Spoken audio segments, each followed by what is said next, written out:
माननीय प्रधानमंत्री जी, हम तहे दिल से आपके आभारी हैं कि आपने हमें ये प्लेटफॉर्म दिया हमारे सुझावों के लिए. Over the last 24 hours, 38 of us sitting right there behind you and on the stage, 38 of us put our hearts and our minds into answering one question, which has two parts. What does Digital India look like? And what does it take for us to get there? We're a room full of digital entrepreneurs. And we all, I think, went back to stories that were really personal to us. For example, just opposite the Hawa Mahal in Jaipur is shop number 11. And that shop is manned by a man called Azza. And he sells possibly the world's best class dohas one has ever seen. When you ask Azza, do you want to sell to the rest of India and export? He has only one puzzled look and one question. हमें तो ये digital समझ ही नहीं आता. That needs to change. And so for us, our vision is for every Azza and for every Indian citizen, we find a way to give them true digital access. So the question then became for all of us, how were we going to do this? And what role would we play? And where do we need support? And so as I go through this short presentation, there may be times when you feel we're asking for a lot of support. But I want you to know that in the last 24 hours, the room was full of energy to make this happen with our contribution too. And we said, by the end of 2022, would it not be amazing if the Indian entrepreneurs today were helping create the next 10 million entrepreneurs, that the Indian entrepreneurs today were helping enable the next 100 million jobs. And so we put our minds to just saying what it takes to get there. And of all the ideas we had, we distilled down those ideas that we thought were actionable here and now. And this is just the summary of those. So, we broke the problem down into really 4 subparts. The first had to do with access. And when we thought of access, we said, what's the opportunity? We said the opportunity is huge. It's the access to formal financial services to 200 million individuals and 30 million SMEs. And we said, what do we need for access? And there is already a lot of very good stuff being done. There's Jan Dhan, there's eKYC, there are programs on television to teach people about financial and digital literacy. But what we really felt is that we needed to take each one of these that step forward.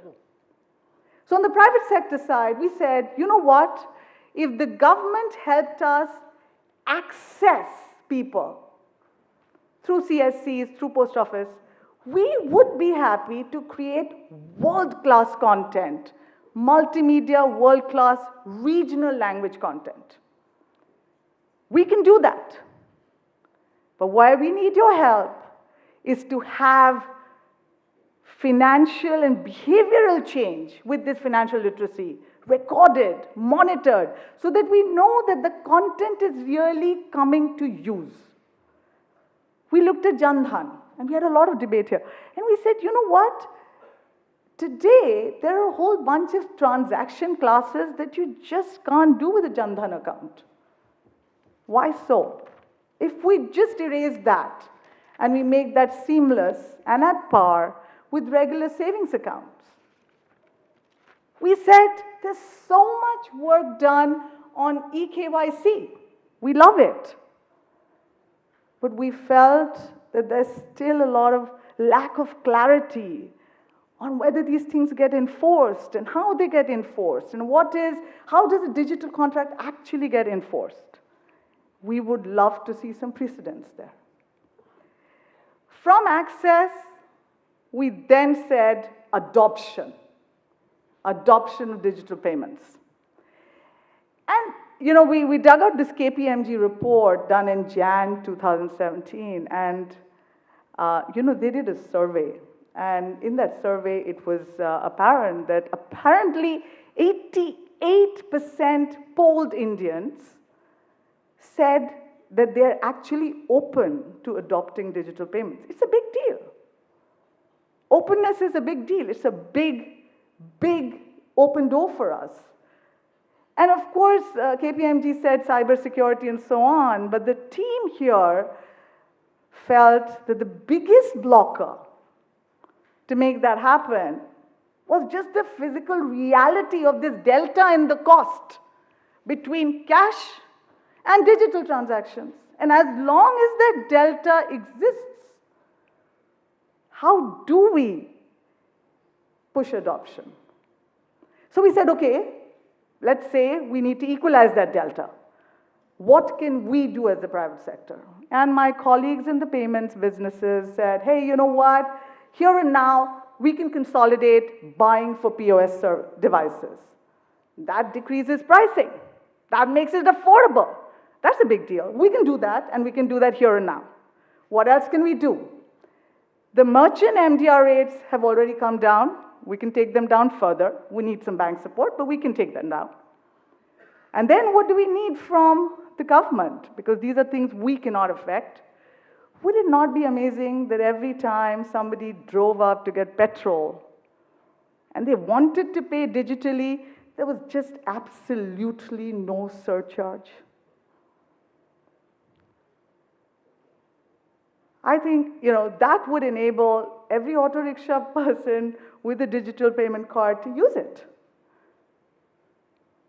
And then finally, this is much more about regulatory framework.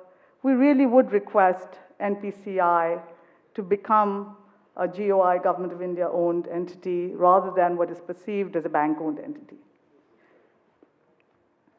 We then moved on. So we said access, we then said, hey, how do we get people to adopt digital payments? And then we started talking about big data and accelerators. What can accelerate this digitization? And we spent a lot of time on data. In fact, we were 5 teams and everybody talked data. And the reality is, because I think everybody is taken in by the sheer amount of data the world is accumulating. I mean, this is Eric Schmidt, 2010.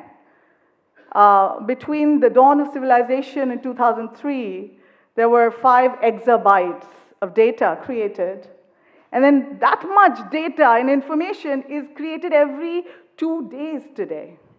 It's happening in India as well, right? Pro rata. And we said, how do we make this data to use really?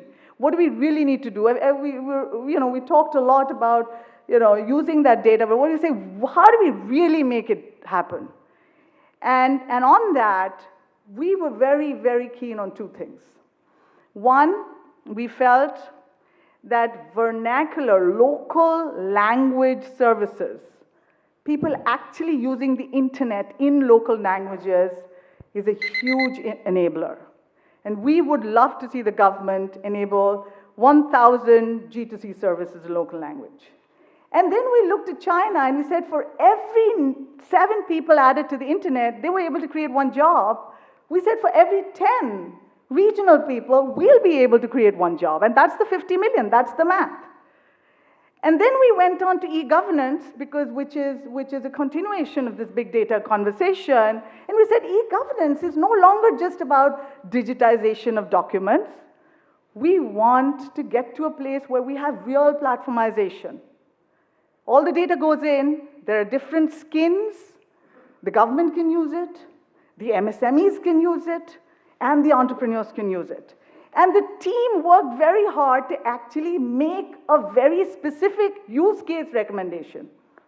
Let's say we had this with the data from the GST, what would that look like? In the interest of time, I'm going to skip this over and go finally to the one thing we all feel tremendously passionate about as entrepreneurs and say, the question is, how do we create the next generation of digital entrepreneurs? And there we said, simply, that success begets success. We said for ourselves, how about by 2020 we get at least 10 of our businesses into really large-scale IPOs? And that enables downstream. It enables micro-entrepreneurs, it enables jobs, it enables wealth distribution. But here, we can put in the effort, but we really need your help. We need your help to clean up some of the arcane legislations and reforms, and bring about reform in the SEBI listing and M&A guidelines, because frankly, these were built for different kind of business. Please make it startup friendly. Please make it, closer to the startup reality.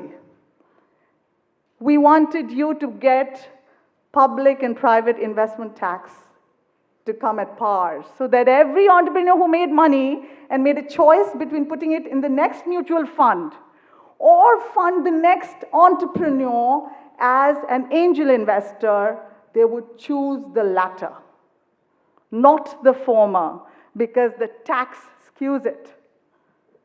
And then finally, this is going to sound a little bit selfish at the end, but for us as entrepreneurs, as founders and employees, do please make the ESOP allocation mechanism and the taxation mechanism more friendly towards founders.